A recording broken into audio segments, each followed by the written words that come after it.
अरविंद केजरीवाल ने इल्ज़ाम लगाया कि दिल्ली के वज़ीर आला आतिशी के ख़िलाफ़ बीजेपी फ़र्ज़ी मुकदमा दर्ज करके इन्हें गिरफ़्तार करने की साजिश कर रही है। एक प्रेस कॉन्फ्रेंस में उन्होंने कहा कि बीजेपी दिल्ली हुकूमत की फलाही स्कीमों जैसे महिला सम्मान और संजीवनी की कामयाबी से खौफज़दा है। केजरीवाल ने मज़ीद कहा कि महिला सम्मान स्कीम में अब तक 12 लाख से ज़ायद ख़वातीन और संजीवनी स्कीम में 1.5 लाख से ज़्यादा बुज़ुर्ग रजिस्टर्ड हो चुके हैं, जिससे बीजेपी को परेशानी हो रही है। आतिशी ने कहा कि वो ईमानदारी से काम करती रहेंगी और अदलिया पर पूरा एतमाद रखती है। उन्होंने बीजेपी पर अवामी फलाही मंसूबों को रोकने का इल्ज़ाम लगाया और कहा कि दिल्ली के अवाम सब कुछ देख रहे हैं। केजरीवाल ने कहा कि बीजेपी की साजिशों का जवाब अवाम इंतखाबात में देंगे और दिल्ली की तरक्की के सफ़र को कोई नहीं रोक सकता।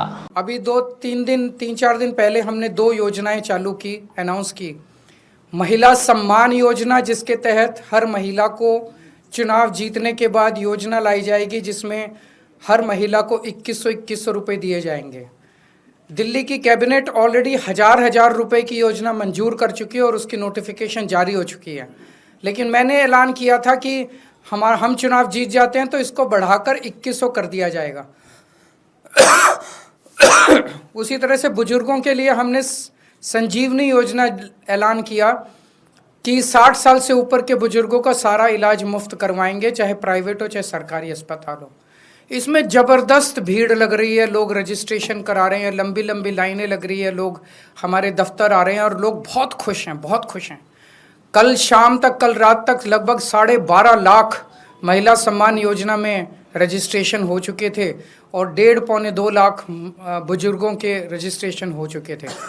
इस सब से बीजेपी बुरी तरह से बौखला गई है। जैसा अरविंद जी ने बताया कि हमें ये पुख्ता खबर मिली है कि ट्रांसपोर्ट डिपार्टमेंट के एक फर्जी केस के माध्यम से दिल्ली में महिलाओं की जो फ्री बस यात्रा चल रही है उसको रोकने के लिए एक फर्जी केस मेरे ऊपर करने का प्रयास किया जा रहा है। लेकिन हमने आज तक हमेशा ईमानदारी से काम किया है और ईमानदारी से काम करेंगे और इसलिए मुझे पूरा भरोसा है कि अगर इनकी एजेंसियां मुझ पे झूठा केस करती हैं, मुझे गिरफ्तार करती हैं, आखिरकार सच्चाई सामने आएगी। मुझे इस देश की न्याय व्यवस्था पे पूरा भरोसा है।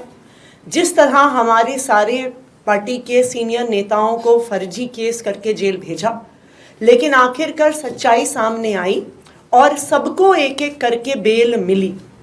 इसीलिए मुझे भी पूरा भरोसा है कि चाहे कोई भी फर्जी केस हो जाए, आखिरकार जीत सच्चाई की होती है।